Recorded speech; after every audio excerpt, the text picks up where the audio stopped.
Y'all know what's going on. It's time for another episode of Doing Time with Joe. I'm your host, Joe Bacon. Welcome to the show, y'all. They say time heals everything, but that's a rumor started by people who never did time. In here, time don't heal. It just stretches you until something breaks. Could be your body. Could be your fate. For me, it was my patience. A month after that laundry mess, the unit started changing rhythm.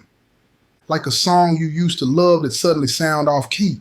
Men got quiet around me, not out of respect, but out of study. They was calculating if Joe still held weight or if Joe got sloppy. See, in a place like this, respect and reputation ain't the same thing. Respect comes from your name. Reputation comes from your maintenance. You stop maintaining, they start challenging. And T. Allen, he started smelling himself again, walking around like the devil gave him a promotion.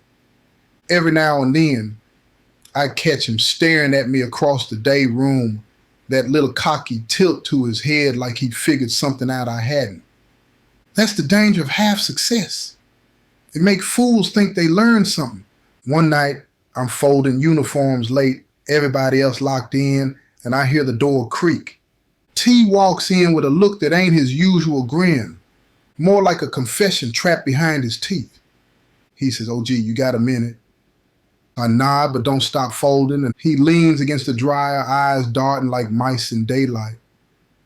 "I think Kareem talking again," he says. I keep folding. "I'm talking to who?" "Barnett, maybe Dre, maybe both." "That's a lot of maybe." He swallows. I saw him whispering by the office door. Whispering don't equal snitching, I tell him, and he shifts his feet. "In here it do." That's when I saw it, that wild light behind his pupils. It's the same light you see in a man right before he ruins his own future. He had something in his waistband, no, not a knife, too bulky. A wrench for maintenance. He said, "I can make it stop." I turned and faced him full. "You touch Kareem. You bring the roof down on all of us," I said. He took a step closer. "I can't keep losing everything because soft dudes can't keep quiet." I grabbed his arm, not rough, just firm. "That's the same excuse every killer uses right before they join the rest of the regrets in here," I said. His jaw flexed like a gear trying not to strip. For a second, I thought I reached him. Then he laughed, but it wasn't humor. It was pressure escaping. He said, "All right, OG, I'll chill." And I knew right then he wouldn't. Next morning, Kareem didn't show for breakfast. Didn't show for work detail either. The air felt heavy, thicker than the steam. And then the COS came running. Word spread faster than smoke. Kareem found in the shower, cracked ribs, head bleeding, still breathing barely. Nobody saw nothing, but everybody knew. T walked by that day, humming to himself, wrist wrapped in gauze like he'd been doing push-ups with glass. He stopped in front of my cell, grin sharp enough to shave with. "You worry too much, Joe," he said. "I worry just enough," I said, and he tapped his temple. "You taught me that quiet ain't always peace." Then he walked off. That line sat on me like wet concrete, because I knew it was true, and it was my truth he twisted. Sometimes I wonder if wisdom in prison is just poison that forgot where it came from. The COS did their usual fake investigation, wrote Kareem's name in ink, wrote T's in pencil, no charges, just tension. They moved Kareem to medical. I didn't see him again for 2 weeks. When he came back, his eyes had gone gray. Not blind, just done. He walked past me without flinching. That's how you know a man gave up, when even fear stopped visiting. That night, I sat in the dark thinking about cause and effect. How a stupid decision ripple out like sound waves, hitting walls you never meant to build. If I told the COS about that stash when T hit it, I'd still have my gear. If I beat T down early, Kareem might still smile.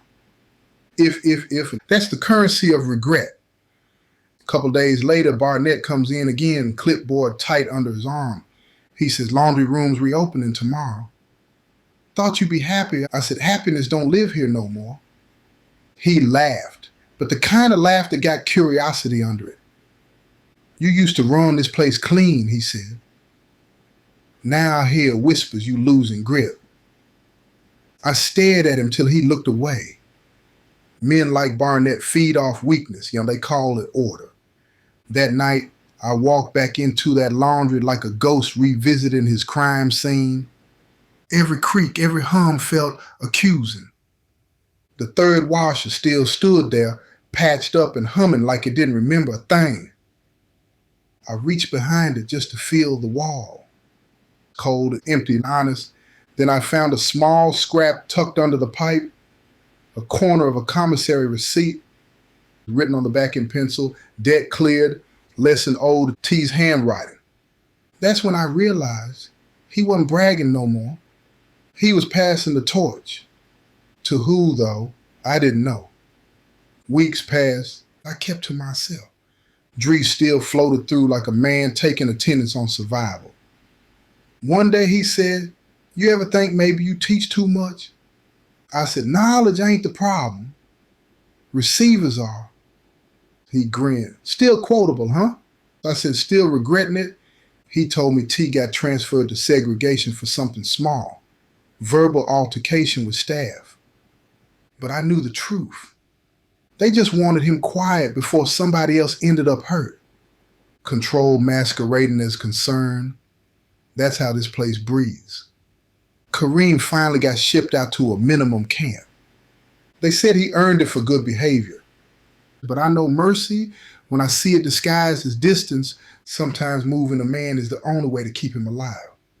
With both of them gone, the laundry got quiet again. Too quiet. The hum used to calm me. Now it just sounded like memory running on repeat. I started leaving the lights off when I worked late. Made the shadows do their share. There's peace in that kind of darkness. Not comfort, but neutrality. Every now and then I'd find a little thing, a folded wrapper under a bin, a new nick in the wall by the dryer vent, a screw missing, like ghosts leaving breadcrumbs. Part of me wondered if T had people still using my old routes, hiding small things to see if I'd notice. But I didn't chase the trail. I've been the hunter and the hunted, neither one sleeps well. About 2 months later, Barnett caught me alone again. He leaned on the door frame, playing casual. "Word is you back in business," he said. I smiled faint. Word travels faster than product. He smirked. "You know what happens if I find out different?"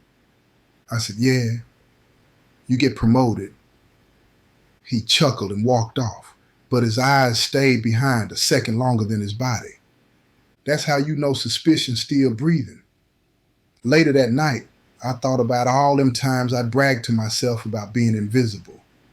But invisibility don't mean safety. It just means you ain't been aimed at yet. One night in the account, Dre came running, breath short, eyes wide. "They found something again," he said. I felt my stomach knock before I even asked, "Where?" He looked at me dead serious, behind the second washer, not mine, but close enough to sound like a sequel. I went cold. Somebody was using my blueprint. Next day, the unit manager had the whole wing on lockdown. No movement, no calls, no yard. The search team found tobacco, a phone, a few bags of spice, and a folded note and pencil. History repeats. No signature, but I ain't need one. T. Allen might have been gone, but his ghost still working overtime. They brought me in for questioning, of course. Same room, same smell, bleach and bureaucracy. Barnett sat across, flipping through paperwork he didn't read. "You know, Joe," he said, "you got a reputation for being careful." Maybe too careful. I shrugged like, "Careful keeps me fed." He nodded slow, but careful also means you know when to delegate. I said nothing. He leaned forward. You built the pipeline, didn't you? These kids just using your map." I stared him down till his smirk cracked. "That map was erased," I said. "They drawn with ghosts." He laughed, but it sounded nervous. "You always talk in riddles, Baker." Only when the truth too small to fit in plain words, I said. He let me go. No write-up, no proof. But the look in his eyes said the file already had a new paragraph waiting for me. That night I sat on my bunk, watching the ceiling fan spin like it was keeping score. Maybe it was. Every time I think I'm done with the game remind me it ain't done with me. You can walk away from hustling, but hustling don't walk away from you. It leaves footprints, and they always lead back to where you buried your quiet. Dredd came by my cell, leaned against the bars. You ain't saying much, he said. Talking don't erase history, I told him. He nodded. You ever think maybe silence is just another hustle? Yeah, I said. And I'm broke from it. Weeks turned into the kind of months that feel like leftovers. Same routine, same sounds, same ghosts. But some nights I catch myself laughing under my breath. Not because anything funny happening, but because I finally understand something ugly. When you build your peace on top of secrets, you don't own it. You lease it. And sooner or later, the landlord coming. So now when I walk into that laundry room, I don't look behind washers no more. I don't hide, I don't stash. I just listen. Listen to that hum that used to sound like safety. Now it sounds like memory breathing. And maybe that's all I ever really been. A man standing in the hum, counting the cost of quiet like it's rent due on a room I don't even own. No good endings here. Just invoices, just the sound of machines spinning clothes clean while the people running them stay dirty. And when the smell of burnt lint sneaks back through the vent, I don't chase it. I lock the door, pocket the keys, and remind myself the only thing I'm allowed to hide now is my temper. The rest the walls can keep. This has been another episode of Doing Time with Joe. I'm your host, Joe Baker, and I say peace, y'all.